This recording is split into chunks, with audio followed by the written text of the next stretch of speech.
Bonsoir tout le monde, ici Monsieur Cacahuète et Bonjour.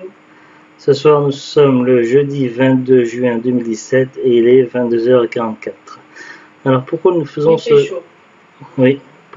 ce parlant DVD aujourd'hui? Tout simplement parce qu'on pense qu'on n'aura peut-être pas la possibilité de voir un film demain soir.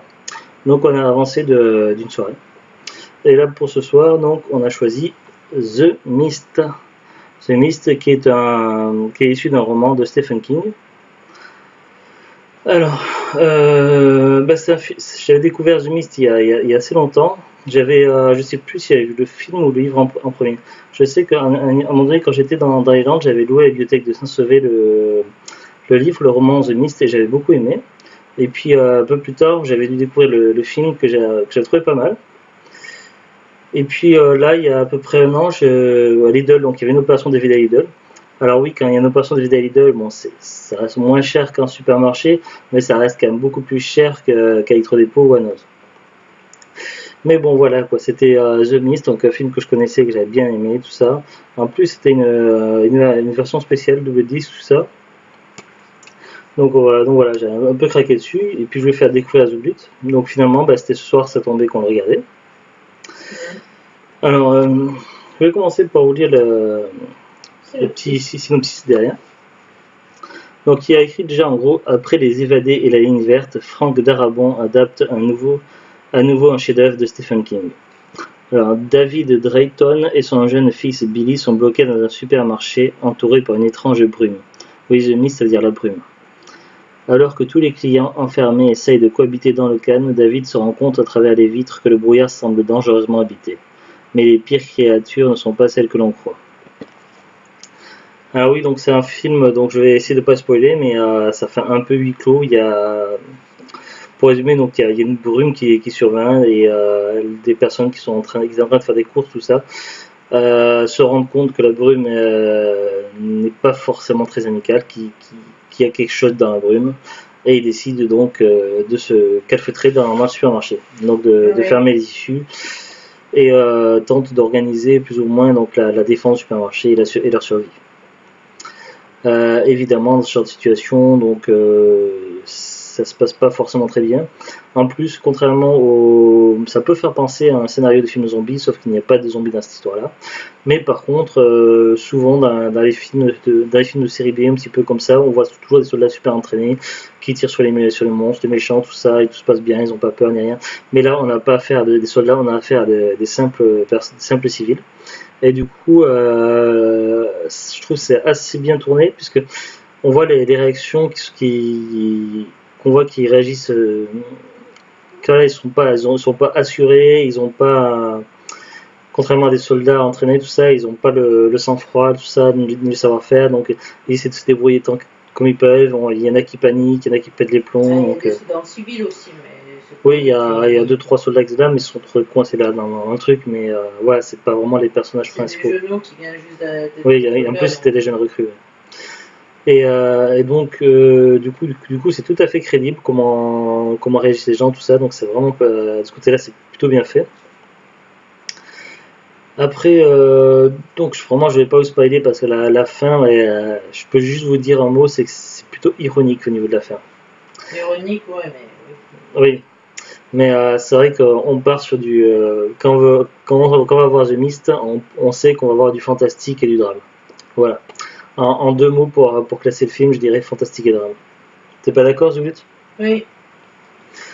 Quelques petits mots sur le DVD. Dégoûté pour la fin. Dégoûté pour la fin, oui. C'est vrai que. Voilà quoi. Il y a de quoi. Il y a de quoi dégoûter quand on la fait. Quelques mots sur cette édition DVD. Déjà au niveau des acteurs, donc on retrouve, c'est vraiment écrit tout petit, alors pour voir, Thomas Jens, alors je sais pas si ça vous dit quelque chose, mais c'est un acteur que moi j'ai vu dans d'autres films. Dans un film, c'était Le Punisher, la version, je crois début 2000. C'est pas la version, pas Warzone que j'ai pas du tout accroché, que le début qui était pas terrible. La version avec Thomas Jens, c'est celle où il y a, comment ça s'appelle, tu sais, l'acteur qui est super connu, qui joue dans Pulp Fiction. Tu vois de qui je parle? Pulp Fiction. Ouais, qui joue dans plein de films. Le Maman ici bébé. Ouais, voilà. Merde.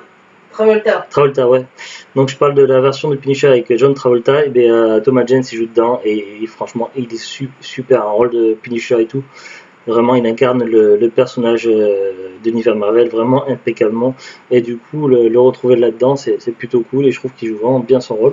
Il est vraiment à fond dedans. Là, donc, c'est pas une simple édition simple. Donc, vous voyez, il y a faux, cartonné, tout ça. Dedans, donc, à l'intérieur, donc, il y a un DVD. Et derrière, il y en a un deuxième. Une édition double DVD. Alors, le premier DVD, donc, c'est le film dans la version supplément.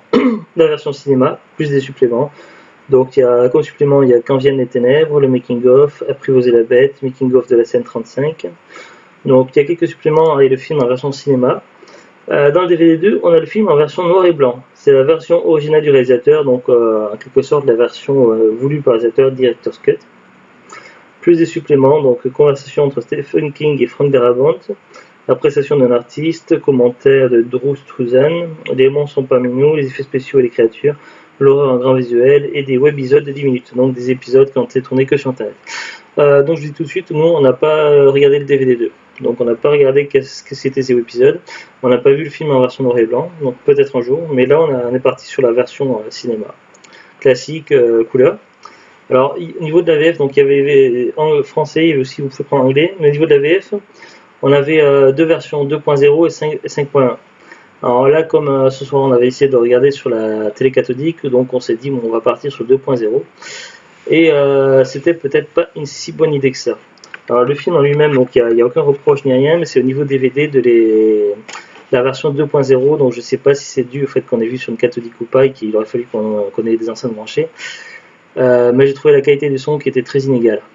En fait, le problème, c'est que bon, quand je regarde un film, tout ça, en DVD, je règle le son et les télécommandes de façon à ce qu'on entende les voix des personnages de manière audible.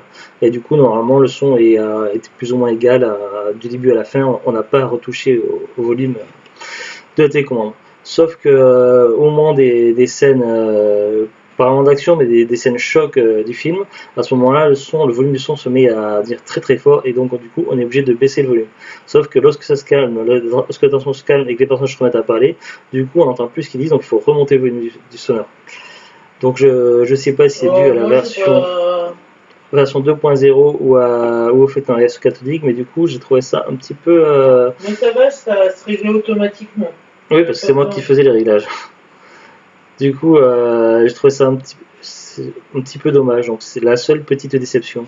À savoir que j'avais dû voir le DVD, donc pas le DVD, le film en version démat il y a quelques années, et j'avais pas rencontré ce problème-là. Par contre, de mémoire, si vous cherchez un démat, vous aurez du mal à trouver la vraie VF, puisque c'est surtout la version québécoise qui circule sur Internet.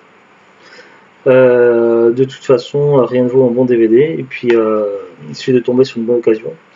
Je pense que c'est un film que j'ai déjà vu plusieurs fois et que je reverrai plusieurs autres fois un peu plus tard.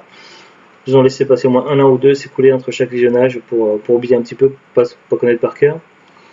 Je testerai la version 5.1 et voir si c'est. Je testerai aussi la version noir et blanc.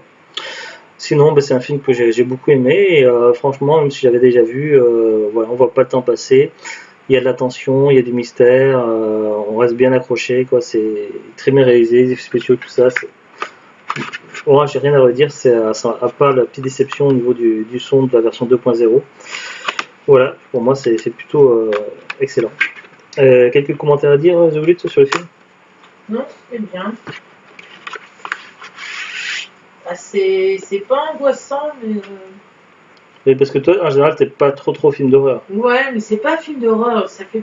C'est plus dans le fantastique, c'est ça? Ouais, ça fait pas film d'horreur parce qu'en fait, tu vois pas énormément de choses qui font peur. C'est plus. C'est plus psychologique. Des gens et tout ça qui font que ça. Mais... Oui, c'est plus psychologique. En général, un bon film d'horreur, c'est comme un film d'antan. C'est pas ce que tu vois, c'est ce que tu imagines.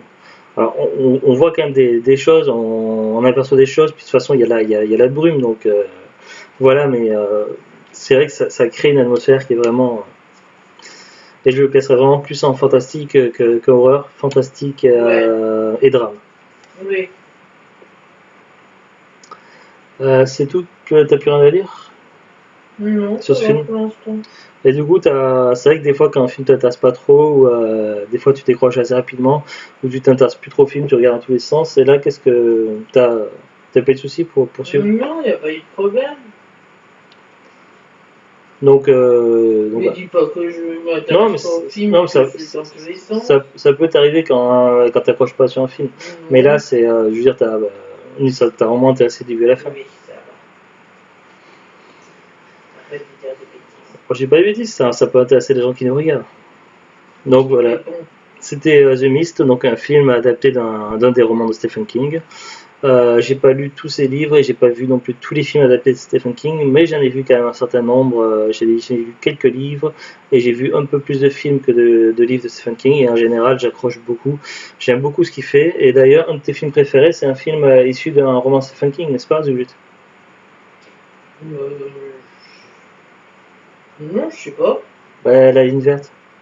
Ah oui, l'univers, mais c'est pas mon film Non, préféré. j'ai dit un de tes films préférés. Oui, c'est un film que j'aime bien, l'univers.